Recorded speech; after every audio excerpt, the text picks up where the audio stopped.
साधना करते करते आज 532 दिन हो गए।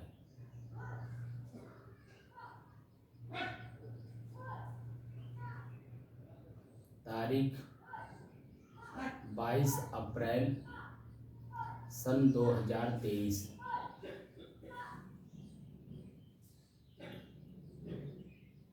दिन शनिवार, प्रातः काल का समय।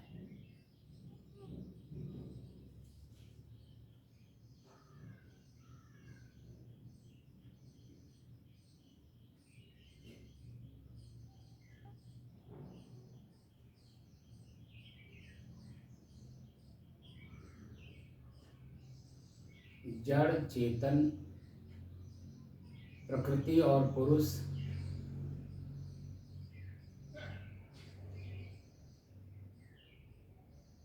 भगवान और ईश्वर,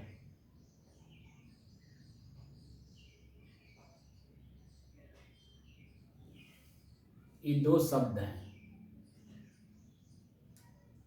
जड़ क्या है और चेतन क्या है?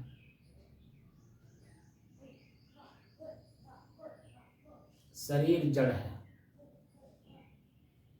और इसी जड़ शरीर में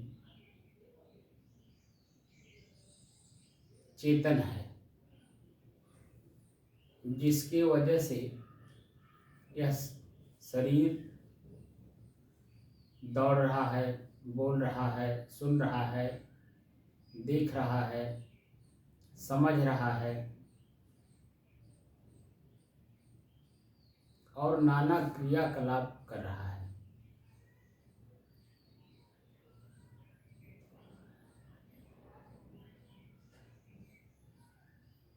इसी शरीर से जब चेतन निकल जाता है तो ये शरीर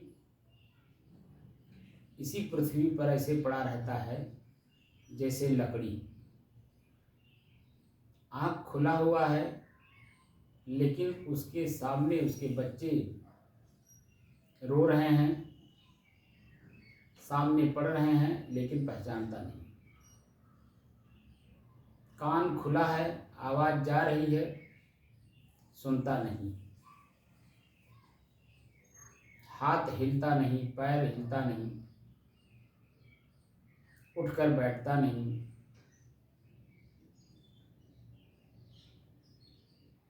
इन क्रियाकलापों की वजह से दिखाई देता है कि ये शरीर जड़ है।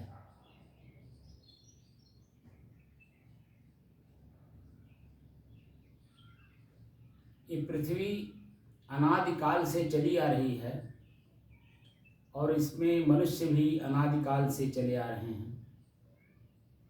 समय समय से जो वर्तमान में स्थिति रहती है, उस वर्तमान स्थिति के हिसाब से मनुष्य अपना खुद का उत्तर ढूंढता है कि मैं किस परिस्थिति में हूँ और इस परिस्थिति से कैसे उबरा जाए।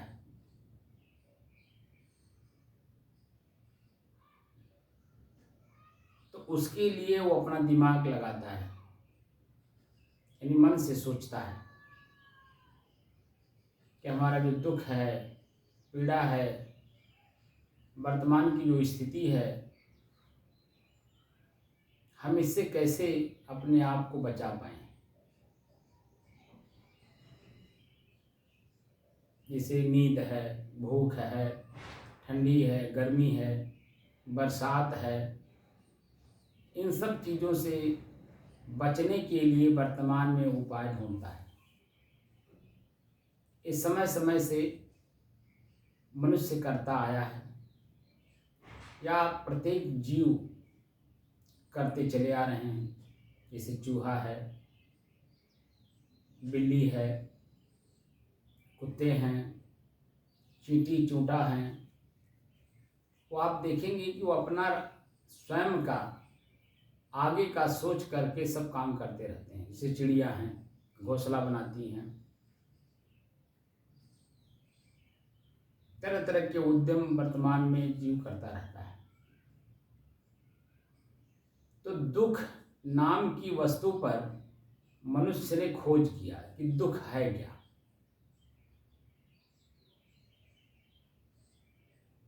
तो दुख खोजते खोजते खोजते खोजते खोजते खोजते दुख के कारण तक गया कि आखिर कारण क्या है कि दुख, पूरा जीवन दुख है। जब से जन्म लेता है, या यूं कहें कि जब से माता के गर्भ में बच्चा आता है तब से लेकर के और मरने तक, और मरने के बाद भी वह दुखी का दुखी ही रह जाता है, यहाँ तक वो ढूंढता है। तो देखता है कि एक वासना नाम की वस्तु है जो दुख का मूल कारण है। वासना मिट जाए, वासना किसी प्रकार की रह न जाए, उसके बाद जीव स्वतंत्र है। लेकिन वासना जब तक रहेगा तब तक प्रकृति के हाथों बिककर वह अपने आप को परेशान, दुखी, पीड़ित किए रहेगा, क्योंकि प्रकृति में है परिवर्तन और क्षण क्षण परिवर्तन है। और परिवर्तन में जब जीव पड़ जाता है, क्योंकि जीव तो स्थिर है, लेकिन वह प्रकृति में पड़ करके स्थिर वस्तु चंचल हो जाता है, और वही अपनी चंचलता को दूर करने के लिए अपने स्वयं के जो शांत स्थिति है, स्थिर स्थिति है, उसमें वापस जाने के लिए अपने चंचल मन को एकाग्र, स्थिर एवं शांत करने की दृष्टि से साधना करता है। ऋग्वेद काल से लेकर के और अब तक जो चीजें हमें मिलती हैं वो यही मिलती हैं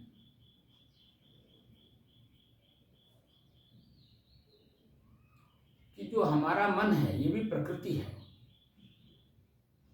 इसी प्रकृति से अपने आप को अलग करने के लिए साधना करते करते मनुष्य अपने आप को प्रकृति से मुक्त करता है, यानी चंचलता से स्थिरता की ओर चलता है। उसके लिए अनेकों उपाय ढूंढ रहा है। 112 विधि हैं मन को एकाग्र, स्थिर और शांत करने के लिए, चंचल मन को। लेकिन उसमें जो मूल है वो है ईश्वर, जिसकी वजह से बहुत सहज भाव में आपका चंचल मन एकाग्र होता है। जैसे ही आप अपने श्वास, ईश्वर मतलब ई धन स्वर, ई माने स्वर माने श्वास, अपने ही श्वास को अपने से अलग होकर जैसे हम देखना प्रारंभ करते हैं तो पहले तो खूब चंचल होता है, लेकिन थोड़ा सा अभ्यास करना होता है। जैसे जैसे आपका अभ्यास इसमें परिपूर्ण होता जाता है, वैसे वैसे आप देखेंगे कि आपका अपना स्वयं का मन जैसे ही श्वास को देखना शुरू करता है, वैसे चंचल मन एकाग्र होना शुरू हो जाता है। एकाग्र मतलब अपने श्वास को ही देखने में लग जाता है, सिर्फ अपने श्वास को देखता है, क्योंकि श्वास में और भी चीजें दिखाई जाती हैं बारीकियों में, जैसे श्वास कैसे चल रहा है। अगर मन चंचल है तो आपकी श्वास की गति तेज होगी, तो उसको पहले बैलेंस करेंगे।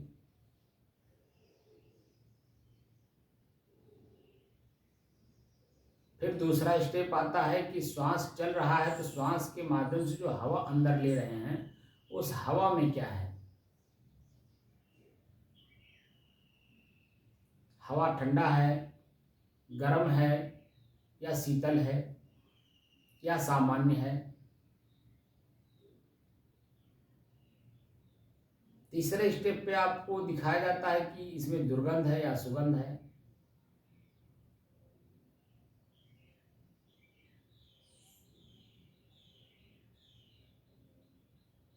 दुर्गंध, सुगंध या सामान्य हवा हम जो खींच रहे हैं उसमें क्या मिल रहा है।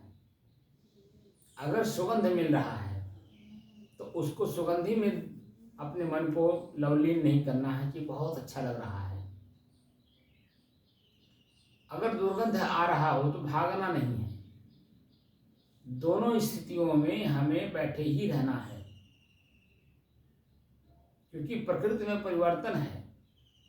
थोड़ी देर के बाद, चाहे वो 10 मिनट में हो, चाहे 15 मिनट में हो, चाहे 20 मिनट में हो, चाहे आधे घंटे में हो या 1 घंटे में हो, वो जो सुगंध या दुर्गंध आ रहा था, आप देखेंगे कि धीरे धीरे धीरे वो सामान्य हो जाएगा। भागना नहीं है, ना उसमें मिलना है, हमें तटस्थ भाव होकर के देखना है। तो जो परेशानी या सुख का अनुभव हो रहा था, आप देखेंगे कि वह सिर्फ सुगंध या दुर्गंध के कारण था। सुगंध या दुर्गंध वहां नहीं है तो आपकी सामान्य स्थिति बनी हुई है। इसी का अभ्यास करवाया जाता है कि आपकी जो सामान्य स्थिति है वह सामान्य स्थिति स्थिर स्थिति है। वह सदैव हमेशा वैसे ही रहता है। यह तो बीच में हमने किसी के द्वारा गलत शब्द सुन लिया तो उद्वेगित हो गए, उत्तेजित हो गए, क्रोधित हो गए। किसी के द्वारा अच्छे शब्द सुन लिए तो हंसी आ गई, प्रसन्न हो गए, आनंदित हो गए। ये तो दृश्य के हिसाब से चलता रहता है, बदलता रहता है। लेकिन वास्तव में आप तो स्थिर हो। आपकी सामान्य स्थिति है, उसमें किसी प्रकार की उत्तेजना, क्रोध, आवेग, आवेश, प्रसन्नता, आनंद की अनुभूति, वह कुछ नहीं है। एकदम एक स्थिर स्थिति है। जब यह स्थिर स्थिति आपको परिपूर्ण हो जाए, परिपक्व हो जाए, ऐसी स्थिति आने के बाद तब आपको 2 दिशाएं दी जाती हैं। जैसे कक्षा 1 में बच्चा नाम लिखाता है तो उसको पहले क ख ग घ अंगा अ आ इ ई उ ऊ ए ऐ ओ औ अंग 1 2 3 4 5 6 7 8 9 10 यानी 100 तक गिनती। ये पहले उसको मजबूत कराया जाता है पूरे 1 साल तक। फिर उसमें मिलावट पढ़ाया जाता है, क म ल, क ल म,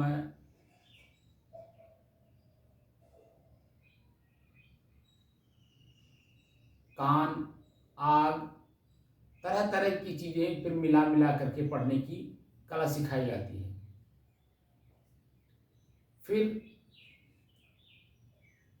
पहाड़ा याद कराया जाएगा, फिर गुणा भाग कराया जाएगा, जोड़ घटाना कराया जाएगा। धीरे धीरे धीरे धीरे परिपक्व स्थिति लाई जाती है। यानी कक्षा 10 तक सभी प्रकार के सब्जेक्ट आपको एक साथ पढ़ा दिए जाते हैं। कक्षा 10 के बाद जब आप 11वीं में जाते हैं तो आपकी साइड बदल दी जाती है, साइंस साइड, आर्ट साइड और कॉमर्स साइड। ये तीनों साइड में बच्चे का दिमाग किधर जा रहा है उसमें वो नाम लिखाता है। मान लीजिए 100 बच्चे हों तो 10 बच्चा कॉमर्स में जाएगा और 10 ही बच्चा साइंस में जाएगा। बाकी 80% बच्चे आर्ट्स में जाएंगे। तो जो आर्ट्स वाले बच्चे हैं वही ज़्यादा चिल्लाते हैं। साइंस और कॉमर्स वाले बच्चे चिल्लाते नहीं हैं, वो रिसर्च करते हैं, खोज करते हैं, वही वास्तव में काम के होते हैं। वह अपना हित करते हैं, अपने शरीर का हित करते हैं, अपने मन का हित करते हैं। जब अपने शरीर, अपने मन का हित कर लेते हैं तो अपने परिवार का और पूरे समाज का हित वही लोग करते हैं, क्योंकि उन्हीं के ऊपर 80% लोग निर्भर हैं। आप किसी भी क्षेत्र में आप देख लीजिए। ठीक इसी तरह से हमारे अध्यात्म में दो साइड है, एक गृहस्थ साइड, एक विरक्त साइड। जब उनको पूरा ज्ञान करा दिया जाता है, शास्त्री, आचार्य, ब्रह्म ऋषि का पद, ब्रह्म ऋषि का पद, तमाम तरह के पद बने हुए थे। जब उन पदों पे लोग 25 साल के अंतराल में चले जाते थे, उसके बाद उनसे पूछा जाता था 25 साल के बाद कि और गुरु भी जो आचार्य होते थे वह बच्चे के स्वभाव को 25 साल में समझ लेते थे कि बच्चे का दिल, दिमाग, बुद्धि, उसके चिंतन, उसका रहन सहन, उसका खान पान किस तरफ जा रहा है। गुरुकुल से निकालने से पहले उनसे प्रश्न होता था, आप किस तरफ जाना चाहते हैं। अगर गृहस्थ साइड में जाना चाहते हैं तो उनको उनके बुद्धि के हिसाब से, ताकि उनका जीवन सुखी हो और उनके माध्यम से उनके परिवार, उनके समाज के लोग सुखी रहें, इसलिए उन्हें कला सिखा दी जाती थी, जैसे संगीत,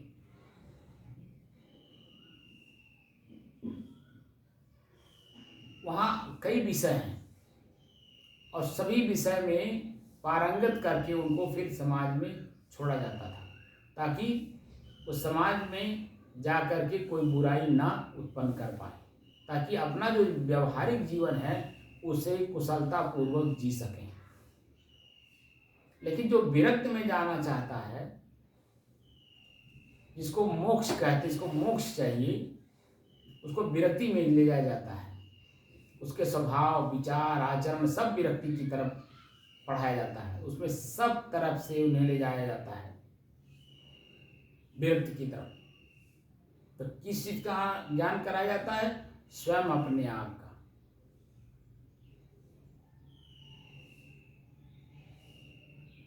अप्पय दीक्षित एक नीतिकार हुए हैं, उन्होंने लिखा है, स्व ज्ञान ज्ञानिनो विरलाः। कोई बिरला अपने स्वयं का ज्ञान करने के लिए उद्यत यानी परिश्रम करता है, कोई बिरला।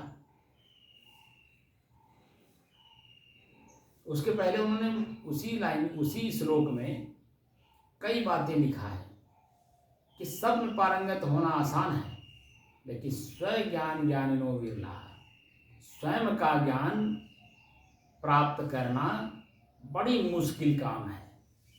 और मुश्किल काम को जो आसान कर ले, वही वास्तव में मानव जीवन को सफल किया। बाकी उन्होंने लिखा है, वेद, शास्त्र, उपनिषद, गीता, भागवत या शास्त्रीय संगीत, यानी तमाम तरह की बातें उसमें उन्होंने लिखा है। किसी भी चीज, वो विषय हैं, उन विषयों में पारंगत आप हो सकते हैं, लेकिन उसका अंत क्या है? अंत दुख, पीड़ा, पश्चाताप और आत्मग्लानि, ये 4 चीजें अंत में प्राप्त होती हैं। लेकिन जो स्व ज्ञान ज्ञानिनो विरला होता है, वह किसी प्रकार का पश्चाताप, आत्मग्लानि, दुख और पीड़ा में नहीं जाता है, स्वयं आनंदित रहता है और स्वयं के आनंद से दूसरे को भी आनंदित करते रहता है, क्योंकि वो जानता है ये पीड़ित और दुखी जीव है, इसको सुख चाहिए, आनंद चाहिए, और ये स्वयं सुख आनंद का सागर है, लेकिन ये बाहर भटक गया है विषयों में, प्रकृति में।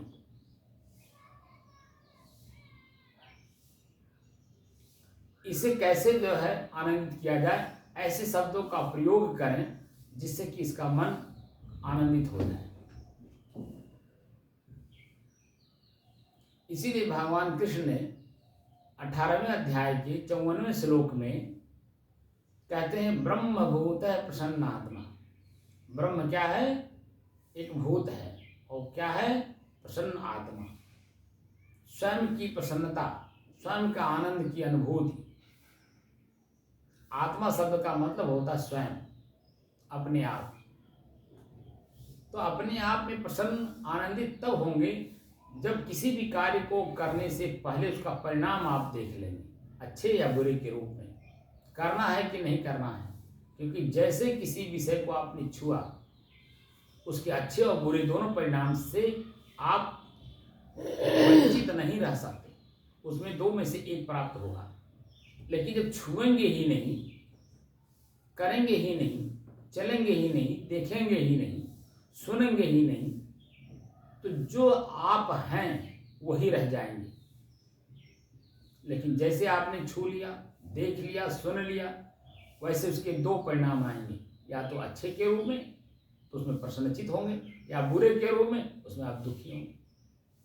दुखी हुए तो पश्चाताप में डूबेंगे, इस काम को नहीं करना चाहिए था, मन कह भी रहा था अंदर से कि मत करो, लेकिन फिर भी हमने कर दिया, जबरदस्ती कर दिया। तरह तरह के मन में भाव उत्पन्न होते हैं। लेकिन आप दोनों नहीं किए, आपने सुना नहीं, आपने देखा नहीं, आपने जाना नहीं, तो जैसे हैं एकदम सेम वैसे बने रहेंगे। ना आपको प्रसन्नता महसूस होगी, ना आपको दुख महसूस होगा, पश्चाताप में डूबेंगे। क्योंकि जो आप हैं वही रह गए। तो जो आप हैं वही होने के लिए वापस आपको साधना करना पड़ रहा है, क्योंकि अनादि काल से हम भटक रहे हैं। इसीलिए सदगुरु कबीर कहते हैं, जहिया जन्म मुक्ता था। कई बार हम लोग मानव जीवन में आए हैं, लेकिन मनमानी काम किए हैं। जहिया जन्म मुक्ता था, जब जब आप मानव शरीर में आप आए होंगे, तब तब आप मुक्ति के कगार पर थे, यानी अपने आप को वासना से, या यूं कहें कि प्रकृति से मुक्त करने की कगार पर आप थे। लेकिन आपने ऐसा किया नहीं, तो परिणाम में अब तक आप दुख ही भोग रहे हैं। और आज भी अगर आप कोई बात समझ में आ गई कि हमारे दुख का मूल कारण हमारी वासना है, प्रकृति में आसक्ति है, तो उस आसक्ति को हम क्यों ना अपने आप में उसे निरासक्त करें। किसी कवि ने बहुत अच्छी बात लिखा तो श्लोक में, संस्कृत में है, आशा परमम दुखम नैरास्यम परमम सुखम। हम कोई भी कार्य करते हैं तो आशा लेके करते हैं, निराश होके करते ही नहीं है। जब आशा लेके करते हैं तो भविष्य की कामना करके करते हैं कि भविष्य में ऐसा होगा। अब भविष्य जब आता है, वर्तमान होता है, तब पता चलता है कि हमने क्या किया। क्योंकि जो वर्तमान समय है ये भी कभी भविष्य था। जो वर्तमान समय हम लोगों का चल रहा है, जो हम बोल रहे हैं, ये भी कभी भविष्य था। आज वर्तमान है, अभी 10 से 15 मिनट के बाद ये भूत होता चला जाएगा, और जैसे जैसे समय बीतेगा ये भूत होता चला जाएगा। तो जो वर्तमान स्थिति है यही मेरी वास्तविक स्थिति है। ना हम भविष्य में रहें, ना हम भूत में रहें। जब भी हम रहें तो वर्तमान में रहें। तो वर्तमान में आप तभी रह पाएंगे जब वासना मुक्त होंगे, कोई इच्छा कल्पना नहीं होगी, प्रकृति से अपने आप को मुक्त कर लिए होंगे, तब वर्तमान में रहेंगे।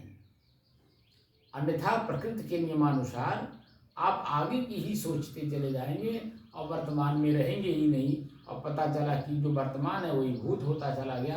यही पश्चाताप का कारण बनता है, आत्मग्लानि का कारण बनता है। इसलिए वर्तमान में रहने की कला वास्तव में अगर आपको मिलेगा तो ईश्वर के माध्यम से ही मिलेगा। क्योंकि ईश्वर मतलब अपने ही श्वास का अभ्यास। क्योंकि मैं अपने ही श्वास को कभी अपने से अलग हो करके नहीं देख पाया, क्योंकि मेरा श्वास मेरे से अलग है। और जब ये परिपक्व होता है तब अपने शरीर का ज्ञान होता है कि शरीर एक महल है, इस महल में एक राजा विराजमान है और उसके प्रजाएं, उसके नौकर चाकर सब आपके हाथ पैर आँख नाक कान, ये सब डिपार्टमेंट हैं। अलग अलग डिपार्टमेंट के अलग अलग डिपार्टमेंट के अधिकारी बनाए गए हैं, अधिकृत किए गए हैं, और वह सब ट्रांसफर करते हैं किसको? राजा के पास। आंख देखता है तो सब देखने का काम करता है, देख करके मन को भेजता है, मन चित्त को भेजता है, चित्त बुद्धि में भेजता है, बुद्धि अहंकार करता है, कहीं क्रिया कराता है। तो क्रिया कब कराता है? जब राजा का दस्तखत करा लेता है, यानी हुंकारी भरवा लेता है, जी करो। तो आप अपने आप को जब पढ़ेंगे, धीरे धीरे पढ़ेंगे, और वह भी गुरु के सानिध्य में, तब जाकर के आप अपने को प्रकृति के नियमानुसार अपने को मुक्त कर पाएंगे, प्रकृति के नियम से अपने आप को मुक्त कर पाएंगे। प्रकृति का नियम जैसे आप में लागू हुआ, आपका मन चंचल हो जाएगा, यानी इच्छा किसी प्रकार की आपने की तो आप उसके नियम में बंध गए। जैसे विद्यार्थी पढ़ता है तो कल्पना करता है कि मैं नौकरी करूंगा, वो किसी भी प्रकार की नौकरी हो, मैं बिजनेस करूंगा, वो किसी भी प्रकार का बिजनेस हो। जैसे ही उसमें अपना अपने मन को कल्पित किया, वैसे उसके नियम में अगर वो चलेगा नहीं तो धोखा खाएगा, हर जगह धोखा खाएगा। और अगर नियम से चलता है तो जो 60 साल आप पूरा करेंगे, 60 साल जिस दिन पूरा हुआ, यानी बुढ़ौती आएगी, आपके उस कार्य से आपको वंचित कर दिया जाएगा। आपका नाती पोता, बेटा बेटी या समाज के अन्य लोग उस पद पर आ जाएंगे और आपको मुक्त कर देंगे कि अब आप घर जाइए, ये लीजिए रामायण, ये लीजिए गीता, ये लीजिए कुरान, ये लीजिए बाइबिल, अब जाकर के घर पर भजन करिए। तो घर पर भजन क्या करेंगे? जो आपने 5 साल से लेकर के और 60 साल तक किया है, वही बार बार आपके दिमाग में आएगा। और जो बार बार जो दिमाग में आता है, वही पश्चाताप और आत्मग्लानि है कि हमने अपने जीवन को किया क्या, सार्थक किया या निरर्थक खो दिया। तो दिखाई देखा सार्थकता तो कुछ नहीं है, निरर्थकता ज़्यादा है। क्योंकि जिस बेटा बेटी को आपने पैदा किया, जिस पत्नी के द्वारा, जिस समाज में आप रहे, जिस घर में आप रहे, जिस घर को आपने बनाया, खेती बाड़ी लिया, जमीन जायदाद किया, बैंक बैलेंस किया, फैक्ट्री लगाई, कुछ भी आपने किया, उससे आपको वंचित कर दिया गया। और वही चीजें बार बार आपको पंच करेंगी, मैंने किया क्या, मैंने किया क्या, मैंने किया क्या।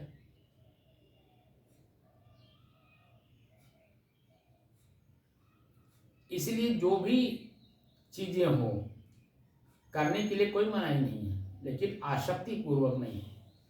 समय के आधार पर प्रकृति के नियमानुसार आपको कार्य करना है, क्योंकि प्रकृति में नियम है और नियम वर्तमान में होती है। वर्तमान में जब आप रहेंगे तो नियम का पालन होता रहेगा, लेकिन जब आप वर्तमान में रहेंगे ही नहीं, रास्ता चल रहे हैं, चंचलता से चल रहे हैं, तो पता चला किसी से लड़ गए, कहीं गड्ढे में गिर गए, कहीं एक्सीडेंट हो गया।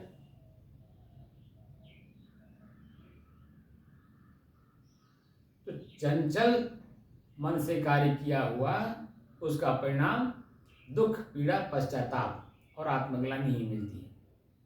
लेकिन स्थिर बुद्धि से काम किए हुए, क्योंकि स्थिर बुद्धि तभी होगी जब आप अपने आप का परिचय किए रहेंगे, मन एकाग्र रहेगा कि मैं किस काम को वर्तमान में कर रहा हूँ।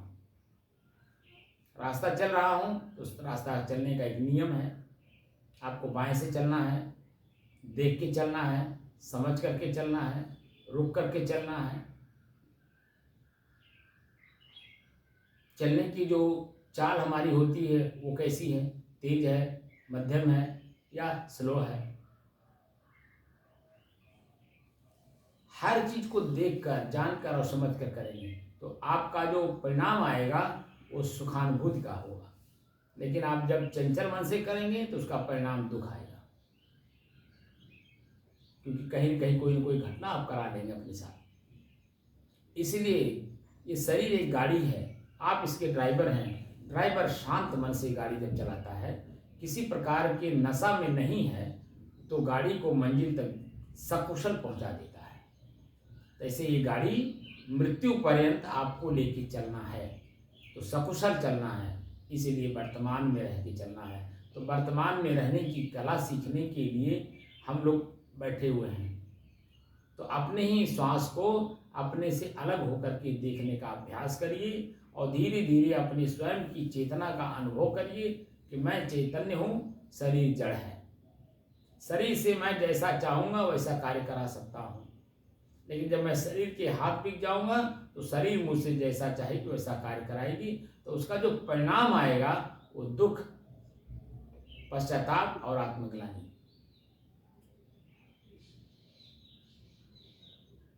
क्योंकि हमने शरीर को नहीं पढ़ा। जब वर्तमान में रहते तो शरीर की स्थिति भी पहचान में आती है कि हमारी स्थिति कैसी है।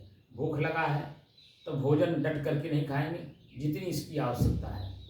पानी पीते समय भी ध्यान रखेंगे पानी कैसे पिया जाता है। पानी पीने की भी अपनी कला है,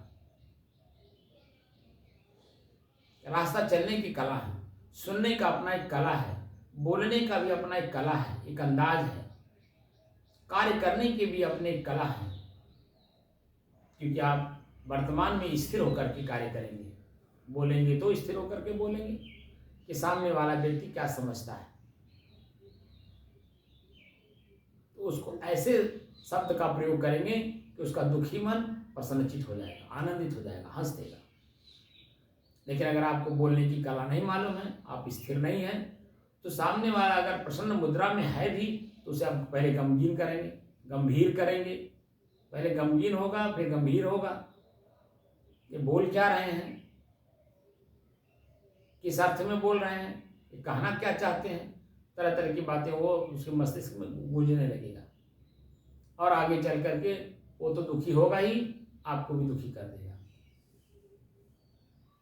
क्योंकि आपने जो शब्द बोला वो सोच कर समझ कर नहीं बोला, इसलिए उसकी जो प्रतिक्रिया आएगी, आपने तो क्रिया किया और जब उस सामने वाले से प्रतिक्रिया आएगी तो उसी रूप में आएगी जिस रूप में आपने शब्द का प्रयोग किया है। तो जो हमारा जीवन है, शरीर, हम शरीर में जब तक है तब तक जीवन है। हम शरीर से निकल जाएंगे, जीवन खत्म। तो जीवन को जीवन की तरह अगर जीना है तो वास्तव में अपने आप को ही पढ़ना है कि मैं कौन हूँ, मैं क्या कर रहा हूँ, मुझे क्या करना चाहिए। ये स्थिति आपकी होनी चाहिए। तो श्वास के माध्यम से आपकी स्वयं की चेतना मैं जागृत करने की कोशिश कर रहा हूं, ताकि आपकी चेतना काम करे और वर्तमान स्थिति में रहे। मन हमेशा जैसा है वैसे स्थिति में रहे। जब वैसे स्थिति में रहेगा तो वर्तमान में जो भी लोग आपके सामने आएंगे उनके साथ वैसे व्यवहार करके, वैसे बोली बोल करके उनको खुश करके भेज देंगे और आप अपने स्वयं में वह यथास्थिति बने रहेंगे। लेकिन अगर आप ऐसा नहीं करते हैं तो सामने वाला आपको अपने ऊपर, आपके ऊपर हावी होके चला जाएगा। तो आप जैसे हैं वैसे नहीं रह जाएंगे।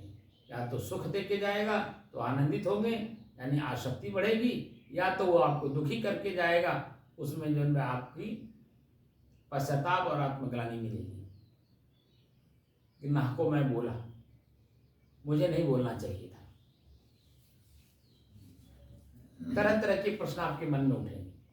इसलिए जो श्वास के अभ्यास करवा रहा हूं, यह आपके साइड को बदलने के लिए, ताकि स्वयं को पढ़िए, ये मानव जीवन सार्थक करिए। क्योंकि अब तक वर्तमान समय में भी आप लोगों की उम्र ज़्यादा है, आपने सभी कुछ चीज़ों को देख लिया है, जान लिया है, कर लिया है और समझ भी लिया है, लेकिन उसमें मिला क्या?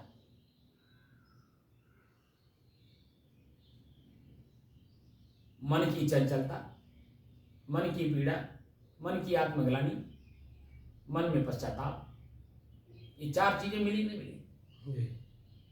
क्यों?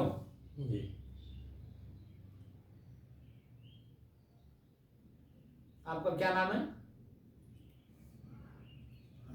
नंदलाल। नंदलाल जी। आपकी उम्र कितनी है? लगभग 66-67 साल। 66-67 साल। आपने जो किया उसमें आपको वर्तमान में क्या मिल रहा है? जैसे शाम को आप बता रहे थे ना, मैं अपने बेटे को जब बोलता हूँ तो उल्टा काम करता है, तो मन में क्या हो रहा है? कष्ट होता है? नहीं कष्ट होता है, कष्ट होता है, हाँ, पीड़ा होती है ना। तो आप ये मान के चलिए कि वह प्रकृति है, उसमें बदलाव है, वो उल्टा चलेगा ही। इसलिए आप अपने में मस्त रहिए, क्योंकि वह भी एक जीव है, वो कर्म के अनुसार जन्म लिया है और आपका लेन देन उससे है। जब तक वो लेन देन पूरा नहीं होगा, ना आप जाएंगे ना वो जाएगा, वह आपको दुख देता रहेगा। इसलिए बस अपने आप में ही मस्त रहिए और अपने श्वास, चलते उठते बैठते सोते जागते हर समय अपने श्वास पर ही ध्यान दीजिए। सामने क्या कौन कर रहा है, कौन क्या बोल रहा है, आप कुछ भी मत उस पर ध्यान दीजिए, बस खाली ध्यान दीजिए अपने श्वास पर। आप देखिएगा धीरे धीरे धीरे बदलाव आपके अंदर में स्वयं आ जाएगी। और स्वयं के बदलने से ही सामने वाले को बदला जा सकता है। स्वयं के न बदलने के कारण ही सामने वाला नहीं बदलता है। इसलिए स्वयं को बदलना है। ये जो साधना हम सिखा रहे हैं, ये स्वयं को बदलने के लिए सिखा रहे हैं, न कि हम प्रकृति को बदल सकते हैं, क्योंकि उसमें परिवर्तन होना ही है। ये तो क्षण क्षण परिवर्तन होता है। ये जो शरीर आपका है 66-67 साल की, ऐसे ही नहीं बदल गई है, धीरे धीरे बदली है ना। पहले जन्म हुआ होगा, 1 साल के हुए होंगे, 2 साल के हुए होंगे, 3 साल के हुए होंगे, 5 साल के हुए होंगे, 10 साल के हुए होंगे, 15 साल के हुए होंगे, तो धीरे धीरे ना हुए होंगे। जिस तरह से मैं कूद कूद के बोल रहा हूँ 5-5 साल, वैसे तो नहीं ना हो गए होंगे। तो बदलते बदलते बदलते आज 66-67 साल जो चला गया आपका, और आपने बहुत कुछ सोचा होगा, बहुत कुछ देखा होगा, बहुत कुछ बोला होगा, आप बहुत कुछ किया होगा। क्या वो आज स्थिर है? क्या वर्तमान में है? क्या वर्तमान की स्थिति अभी वर्तमान हमेशा ऐसे रहेगी? बदलेगी कि नहीं? ये बदलने वाली प्रकृति को देखिए कि बदलाव है, प्रकृति में बदलाव है। और हमारा बेटा भी प्रकृति ही है, क्योंकि वो प्रकृति में ही कर रहा है।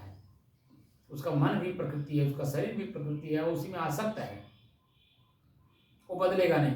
इसलिए स्वयं को ही बदलने में ही फायदा है। इतिहास उठा करके देख लीजिए, किसी को भी ले लीजिए, वर्तमान में भी जितने लोग हैं, चाहे वो चपरासी हो, चपरासी से लेकर के राष्ट्रपति तक, किसी को भी आप उठा के देखिए, वो स्वयं को ही लोगों ने बदला है।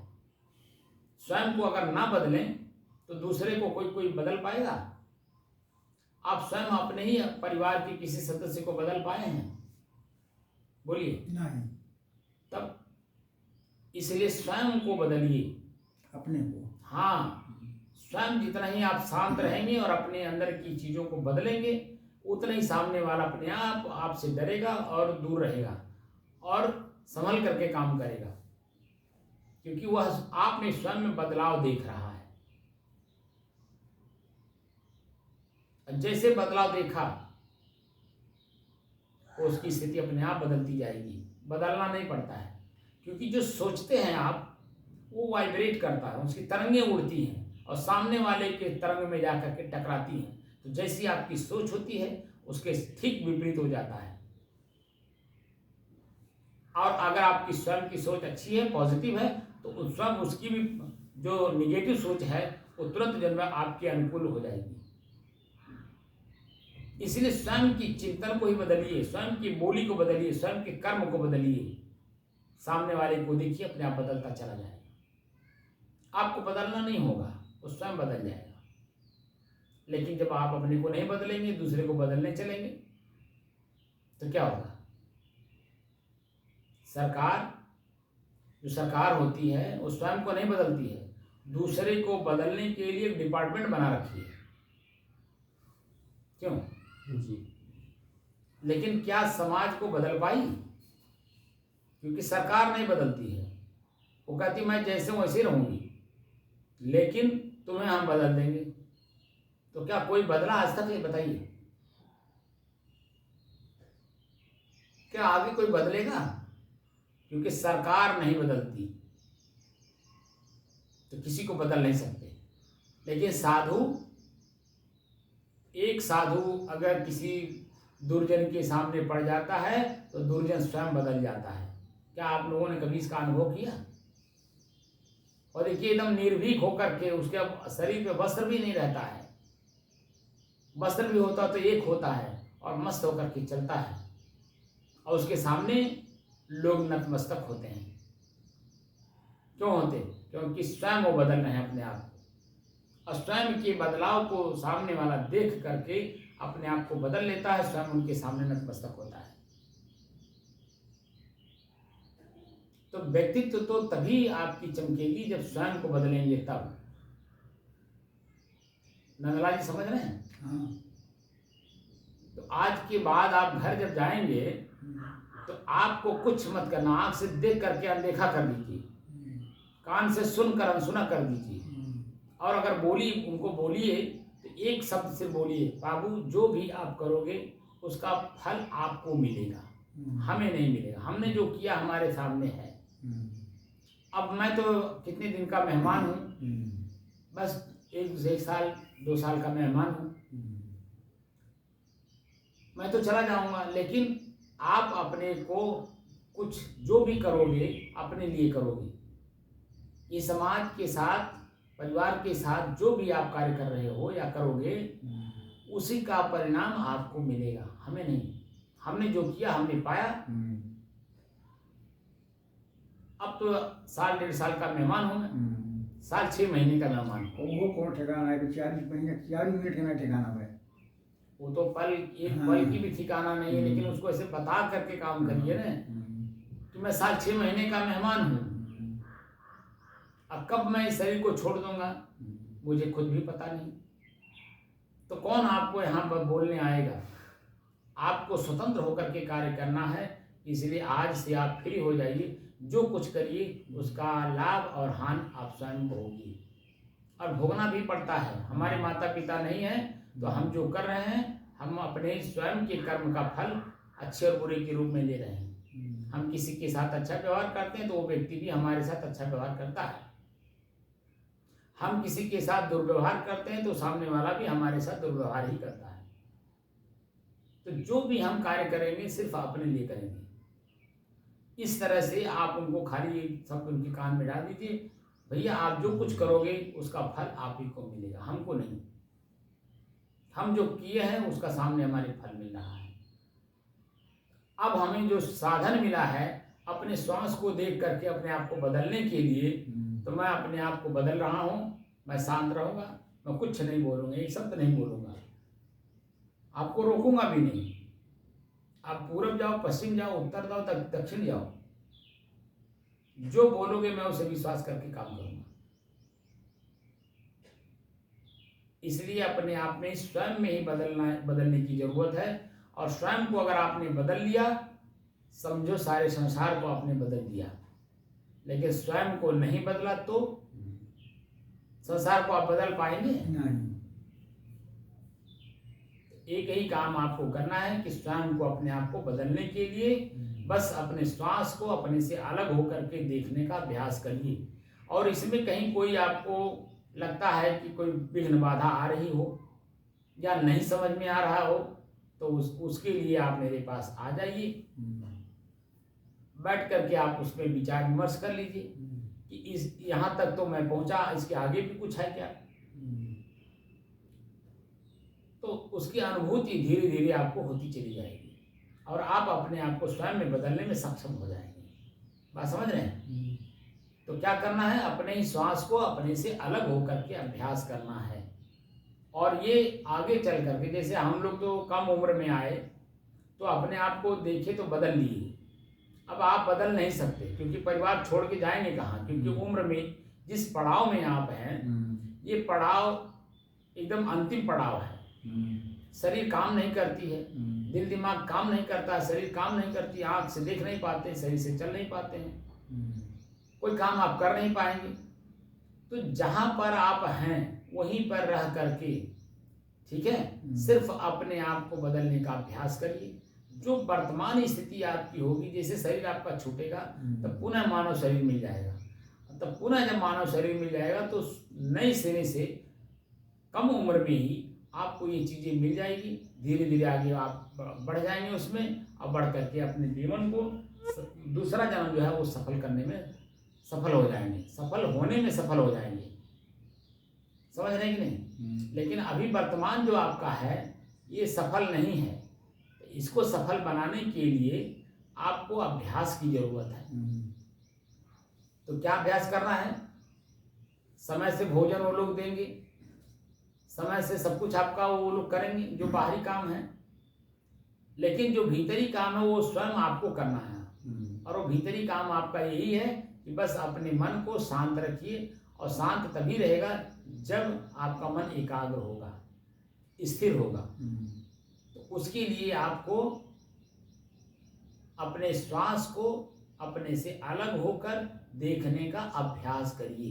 धीरे धीरे धीरे आपके अपने स्वयं के कर्म आपको दिखाई देने लगेंगे, उसमें समझ आने लगेगी बोलना है कि नहीं, करना है कि नहीं, नो डांटना है कि नहीं, वो वर्तमान स्थिति आपको बताएगी। तो धीरे धीरे आप अभ्यास करिए, बस कुछ मत करिए, क्योंकि समय बहुत कम है, काम ज़्यादा है। ये अभ्यास भी बहुत बड़ी महत्वपूर्ण रखता है। जैसे विद्यार्थी अगर अपने आप को 15 साल 20 साल 25 साल नहीं लगाए तो डीएम एसपी कलेक्टर और सचिव प्रमुख सचिव, क्योंकि सरकारें नेता नहीं चलाते हैं, अधिकारी चलाते हैं, और ये अधिकारी जो है अपने आप को उस लेवल पे अभ्यास किए हुए रहते हैं तब कर पाते हैं, नहीं तो सबके बस का है क्या? जो अपना एक परिवार नहीं चला पा रहा है वो समाज को कैसे चलाएगा? इसलिए उनको भी अभ्यास करना होता है उस लेवल पे जाकर के, तब जाकर के वो कार्य कर पाते हैं। इसी तरह से आपको अपने स्वयं को ही बदलना है, तो बदलने के लिए अभ्यास जरूरी है। हर जगह अभ्यास की जरूरत है। खेती करते समय भी अभ्यास की जरूरत होती है, बिजनेस करते समय भी, नौकरी करते समय भी, हर जगह अभ्यास की जरूरत है। नहीं, बार बार करने का नाम ही अभ्यास है। तो आप जहां भी रहेंगे अगर बार बार उसी काम को करेंगे तभी तो उसका हानि लाभ समझ में आएगा। अब बार बार नहीं करेंगे तो उसका हानि लाभ कैसे समझ में आएगा? एक बार करने से नहीं कोई चीज। अच्छा, संस्कार को हमारा जो रोकते समय में क्या कुछ सोचे विचारे हैं? नहीं, कैसे रोकें उसको? सोचना विचारना नहीं है, खाली श्वास को देखना, रोकना भी नहीं है, कैसे चल रहा है। जैसे आंख बंद करिए और अपने श्वास पर अपने मन से देखिए कि मेरा श्वास कैसे चल रहा है, तो अनुभव होगा, आभास होगा मेरी श्वास की गति ऐसी चल रही है। अगर मन में चिंता होगी तो आपके मन पहली बात तो श्वास पे जाएगा ही नहीं, दूसरी बात अगर जाएगा भी तो देखेगा कि श्वास हमारी तेज चल रही है। इसको आजकल डॉक्टर लोग ब्लड प्रेशर कहते हैं। मशीन से आपका हाथ चेक करेंगे और देखेंगे कि ब्लड का सर्कुलेशन तेज चल रहा है। तो ब्लड का सर्कुलेशन तेज क्यों चल रहा है? क्योंकि मन में चिंता है, इसीलिए आपका ब्लड सर्कुलेशन तेज चल रहा है। आपकी दिल की धड़कन तेज चलेगी, क्योंकि दिल की धड़कन से ही जो पंपिंग होता है और वो पूरे शरीर में आपके शरीर को तेज, ब्लड को यानी खून को तेज कर देता है। क्योंकि मन की गति हृदय की गति से बराबर बैलेंस चलती है। जैसे मन की गति चलेगी वैसे हृदय की गति भी चलेगी। तो मन अगर संतुष्ट नहीं है, तृप्त नहीं है, शांत नहीं है, तो आप जिस लेवल पे है उसी लेवल पे आपका हृदय की गति तेज चलेगी। इसलिए कुछ करना नहीं है, खाली शांत भाव से अपने श्वास को देखिए कि मेरा श्वास कैसे चल रहा है, बस ये अभ्यास करना है। अगर जब शुरू में एक बार आप आए थे उसी समय थोड़ा सा, आज क्या महीना हो गया होगा, कितने महीने पे आए हैं आप? अरे 4-5 महीने पर आए हैं। तब बताइए। और 4-5 महीने पहले जब आप आए थे मैं उस समय भी यही बात बताया था आपको, बताया था कि नहीं बताया था? अगर आप अभ्यास किए होते तो राम अवतार बाबू के लेवल पे आप भी आ जाते। तो देखिए अभी शाम को उन्होंने क्या कहा कि बस कुछ मत करिए, अपना काम करिए, क्योंकि जिंदगी थोड़ी सी बची हुई है। और जो यही अभ्यास किए हुए हैं, इसी अभ्यास के द्वारा आपको अन्य जोनियों में जाना होगा। आप ईर्ष्यालु हैं तो ईर्ष्यालु वाले शरीर में जाएंगे, आप द्वेषी हैं द्वेषी वाले शरीर में चले जाएंगे, आप सात्विक हैं सात्विक वाले शरीर में जाएंगे। जन्म तो लेना ही पड़ेगा, चाहे मानव जीवन में जाए चाहे अन्य जोनियों में जाए, जन्म लेना पड़ेगा। और जन्म लेंगे तो सुबह और शाम प्रतिदिन देखेंगे, तो सुबह होगा मतलब सुख होगा, शाम हुआ मतलब दुख होगा। कोई भी काम करने से पहले आप सुखी थे, लेकिन काम करने लगे तो काम का परिणाम जब आएगा तो दुखी होना ही होना है, क्योंकि उसमें स्थिरता है नहीं। आपने बहुत खेती की होगी, बहुत बार किया होगा, लेकिन क्या एक बार की खेती कर लेने से जीवन भर का आपका वो जो फसल है वो पूरा परिपक्व हो गया? नहीं, बार बार करे पड़ा। बार बार करना पड़ता है। तो बार बार आपने करके जो अभ्यास किया वही तो आपके दिल दिमाग में है, और कुछ है वही है। तो उसको कैसे निकालेंगे? वो तो निकलेगा नहीं, क्योंकि ये तो अंदर घुस गया है। तो अब उसको भूलना, वर्तमान में रहने के लिए भूलना जरूरी है। तो भूलने के भी अपने कला होते हैं। अगर आपको भूलने की कला आ जाए तो सामने वो जैसे आपके विचार में आएगा तैसे आप अपने मन को बदल लेंगे। कैसे बदलेंगे? वही भूलने का कला सीखना है। दूसरे काम को याद कर लीजिए। दूसरे काम में अगर आप मन कष्टित हो रहा है तो उसको छोड़कर तीसरे को याद कर लीजिए, चौथे को याद कर लीजिए।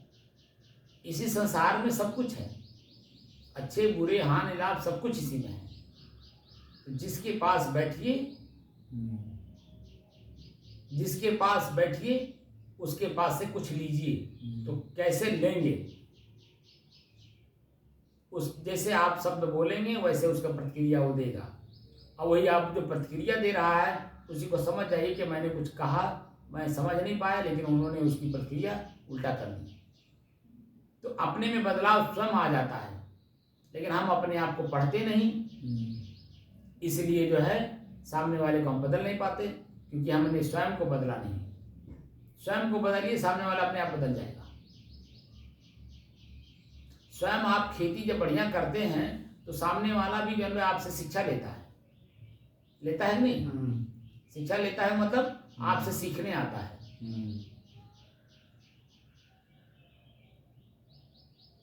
और जब आप सीखे रहते हैं, उसको बताते हैं, वो भी सीख करके अपनी खेती स्वयं की जब करता है तब आपको धन्यवाद देता है कि वास्तव में उन्होंने बहुत अच्छी चीज सिखाई हमको। आज मैं भी जो है धनवान बन गया। लेकिन आपने खेती अपने स्वयं अच्छा कर रहे हैं, लेकिन सामने वाले को सिखा गलत रहे हैं, तो एक तो आपका मन खुद ही दोषी हो जाता है। अब वो जो सीखने वाला हो तो मन से सीखता है, और जब अपने खेत में जा कर के स्वयं में जब वो पालन करने लगता है तो देखता है कि तो मुझे उल्टा सिखा दिए, तो वहाँ भी वो आपको प्रतिक्रिया देगा। तो प्रतिक्रिया उसी लेवल पे देगा जहाँ आपको मन को कष्ट हो। इसलिए स्वयं को ही बदलना है। स्वयं को जब बदल लेंगे, समझ जाइए कि परिवार को बदल दिए, समाज को बदल दिए। लेकिन अगर आप समाज और परिवार को बदलने चले और अपने आप को बदले नहीं, तो किसी को तो आप बदल नहीं सकते, और दोस्तें पैदा हुई। वही बात मैं समझाना चाह रहा था। इसलिए अपने आप को बदलिए और अभ्यास करिए। जब तक आप मेरे पास यहाँ हैं, अभ्यास करिए। बस अपने ही श्वास को अपने से अलग होकर के देखने का अभ्यास करिए। धीरे धीरे धीरे धीरे आपकी स्थिति बदल जाएगी। साहिब बंद कर दो। अब आंख बंद करिए और अभ्यास करिए अपने श्वास को अपने से अलग होकर देखने का।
साहिब बंदगी साहिब।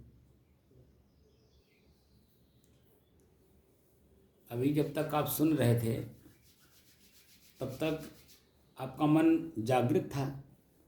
जब हमने कहा कि अब अपने सुनने के भाव को ख़त्म करिए और श्वास को देखिए, तो श्वास को जब आप देख रहे होंगे तो देखे होंगे शांति की अनुभव हुआ कि नहीं? कुछ अनुभव हुआ ना? हाँ, इसी का जब अभ्यास करेंगे तो और लाभ मिलेगा। जब तक आप इसका अभ्यास नहीं करेंगे, इसका लाभ नहीं मिलेगा। तो खाली सुन लिए, इधर कान से सुने उधर कान से निकल गया। इसका अभ्यास जरूरी है।